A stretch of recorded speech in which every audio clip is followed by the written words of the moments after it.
Can you repeat the question? The question was, is God a loving God, or is he the source of all, including evil itself? Certainly God is the source of everything that exists, but that doesn't mean that he is the creator of evil, because evil is not in itself a positive reality. Evil is the privation of goodness. To give an example in physics, cold has no positive reality. It's the privation or absence of heat. Darkness has no positive reality. It's the privation or absence of light. Similarly, evil is the privation of goodness in the creaturely will, when it's not oriented toward God, but oriented toward finite goods. So that doesn't mean evil is illusory. It's a real privation, just as cold is a real privation when you go out on a cold winter's morning. It's real in the sense that it's a real privation, but it doesn't have any positive sort of metaphysical reality. Now, what I want to say is that the sovereign God is over all of history, and he sovereignly directs history toward his foreseen ends. But it involves free creatures whom he allows to make their own free decisions, like to have wars, like World War I and so forth. But God, being ultimately in control, will arrive at his purposes through the free decisions of creatures, even sinful, evil decisions, so that ultimately his purposes will be accomplished. And it's impossible for us, limited within our limited framework, to say that when some evil happens, that God doesn't have a morally sufficient reason for permitting that. We're simply not in a position to make those judgments inductively. Atheists recognize this in other contexts. One of the problems with the utilitarian theory, which says we should always act to maximize the greatest good for the greatest number of people, is that we never know which of our actions might bring the greatest good for the greatest number of people. Some short-term boon could prove disastrous in the long run. Some short-term bad thing could be ultimately beneficial in the long run. So we can't make these judgments inductively, and that's why this argument from evil really fails, because it makes presumptuous probability judgments. 1 minute. Thank you. Well, I suppose the first thing to say is with regard to the distinction between positive qualities and privations. Look, this really is just a play with words. If there was a cookie jar and I took all the cookies out of it so that you didn't have any, and then you blamed me for emptying the cookie jar, it would not be a defense for me to say, well, I was the source of the emptiness in the cookie jar, but there's no positive quality of emptiness in the cookie jar. That's just a privation of cookies. That wouldn't be a defense. You'd punch me in the face if I said that. So I agree with Dr. Craig that God, being the source of all, is indeed the source of all evil. I disagree with him in thinking that there's any reason to exculpate him from that. The next point concerns Dr. Craig's appeal to free will. He said that he uses free creatures as a means for working out his ends. Now, it seems to me rather strange that if God is really so powerful, why did he have to rely on all these crotchets? Why did he have to rely on creatures who freely bring about holocausts? And sometimes he commands them to bring about holocausts in order to bring his own ends about. If he's so powerful, he doesn't need that. This is lively. The next question is addressed to Arif, and again I'm going to take it from somewhere near the back, I think from this side. Yes.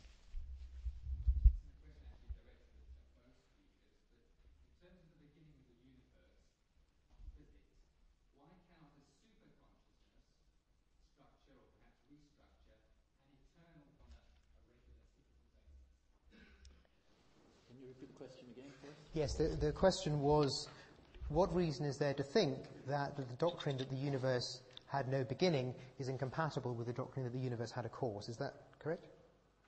Yes. Okay. Seems to me there are two things to say about that. The first thing is that all the instances of causation that we're acquainted with are causation in time. Now, I don't mean by that necessarily that the cause always precedes the effect, though in almost all cases it does. When you switch on a light, at a light switch, the light goes on almost instantaneously, but in fact it's not quite instantaneous. It takes a tiny millionth of a second to turn on. Maybe sometimes there are cases of simultaneous causation, I don't know. In any case, it's true that the cause and the effect are always both events in time. We have no acquaintance with any events in which one thing which exists outside of time, if I can understand what that means, causes something in time. But the second point, which is really more important, is that I, of course, never claimed, and nothing in my argument rests on the claim, that the statement that the universe never had a beginning entails that it never had a cause. All that I'm claiming is that Dr. Craig has given us not the slightest reason to think that the universe had a beginning. And in response to his remarks that he made about transfinite numbers just now, I will repeat what I've said for the third time now. Could he please tell us which part of the 5 little words, every event followed another one, he doesn't understand? It's perfectly consistent that that should be so, and if it is so, there was never a first event. Thank you. Bill, you have 1 minute. Arif, I just don't understand why you think this is such a powerful objection. Every event follows another one. I would say that's simply a false statement, that there can be a first event which doesn't follow any prior event. In fact, that's what modern cosmology believes. Modern cosmology thinks that the Big Bang was not preceded by anything. So I'd like to know why in the world you think that principle is true. I don't see any reason to think that every event follows another one. It contradicts Big Bang cosmology, and we've got good reasons to think that there cannot be an actually infinite regressive event. So if you're really a sincere seeker after truth, I don't understand why you're so adamant in rejecting this second premise that the universe began to exist, which has both good philosophical and scientific evidence for it. Let me also address this question: why would God rely on these free creatures to achieve his ends? Because his ends are to bring free creatures into a loving relationship with himself. Sorry, for we'll have eternity. to finish that one later. All right. The next question, though, is coming to you, right at the back. Yes, that's you.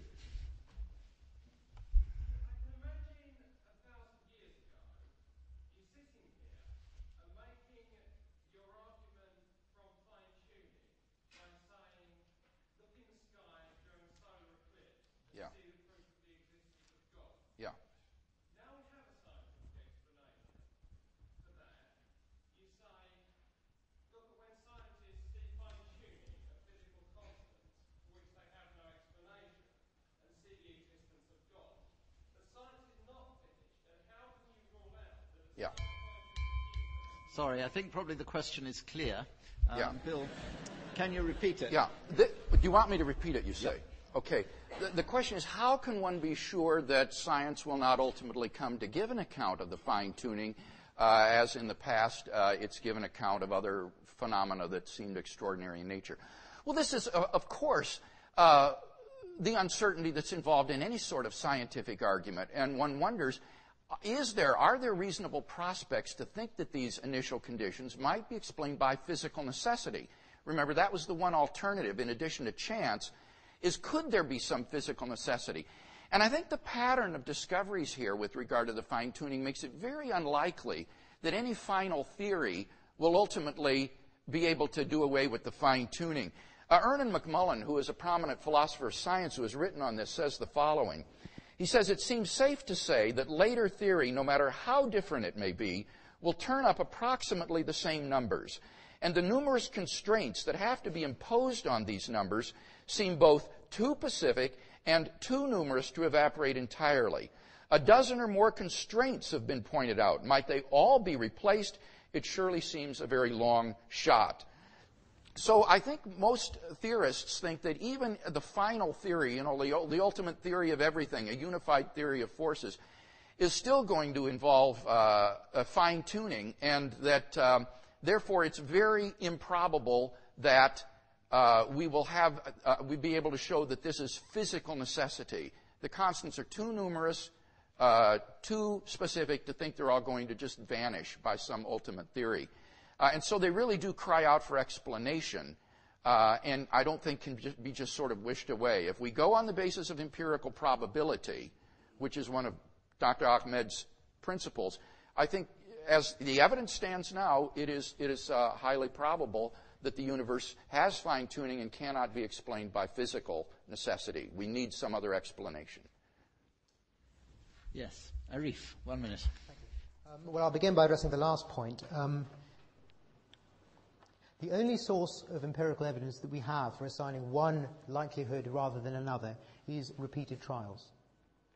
If I have a die and it's got 6 sides, we might say it's got a chance of 1/6 of coming out with a 6. But supposing you roll it 20 times and it comes out 6 every time, you'll think it's probably loaded. Right? You can't simply establish these probabilities a priori. And if you strip away all the metaphors and the appeals to authority, Dr. Craig has given us not the slightest reason to think we have any previous empirical trials. I turn now to the issue about cosmology. I agree with the questioner that, with something that was implied by the question, that Big Bang cosmology is, I guess, I don't know enough about it to be authoritative, but I guess one of the most speculative parts of science that there is. We really just don't know what new observations will bring. We really just don't know if, in the end of the day, we'll end up with a Big Bang theory or a steady-state theory or something else. At the moment, we just don't know. The last thing I'll say is to repeat a point which Dr. Craig still seems not to understand, which is simply that the doctrine that the universe and time itself began 15 billion years ago makes it highly misleading and distorting to say that if you don't believe in God, the universe came out of nothing. I gave you an extra 10 seconds. So we're on to the last question, I'm afraid, which is going to be addressed to Arif, and then there's going to be a 3-minute summary from both sides to finish off. So one last question. I'm going to take it from the lady up there.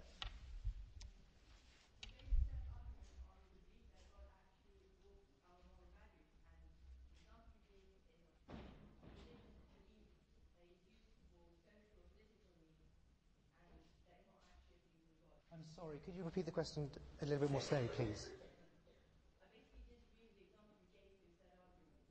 Yes.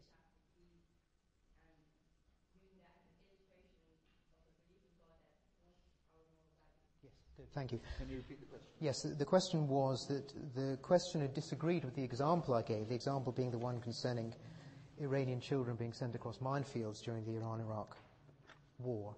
And she said that that involves a confusion of the distinction between moral values that emanate from God and religion being used for various social purposes. That's the correct summary, isn't it, of your question? Okay, thank you. I agree with the distinction. Of course, it's true that we have to distinguish between the moral imperatives and objectives that are entailed by belief in God and whatever various uses these moral objectives and imperatives are put to. For example, the Roman Catholic Church, I believe, was a stalwart defender of fascism, and indeed the present Pope served a Nazi government, but that doesn't necessarily mean that the Bible itself has consequences which are in favour of fascism, though I wouldn't definitely rule out that it didn't. Despite the fact that the distinction is a good one, it nevertheless remains the case that if you believe in an afterlife, there is no particular reason to value this life. If you're flying a plane into a skyscraper, and you think that when you fly it into the skyscraper, you're going to go to heaven and have 72 virgins to do what you want with, well, that's a pretty good reason, I think, for a lot of poor, dispossessed people to go and fly planes into skyscrapers. And that's a reason that flows from religious beliefs, not from social manipulation of religion. Thank you, that's all. Bill, you have 1 minute. The reason that you value this life on Christian theism is because this life is a preparation for eternal life. You're going to spend eternity somewhere, and this life is the veil of decision-making in which you will determine your eternal destiny. And so this life is extraordinarily important in what you do during this lifetime. And to point to misuses of religion only underlines human perversity.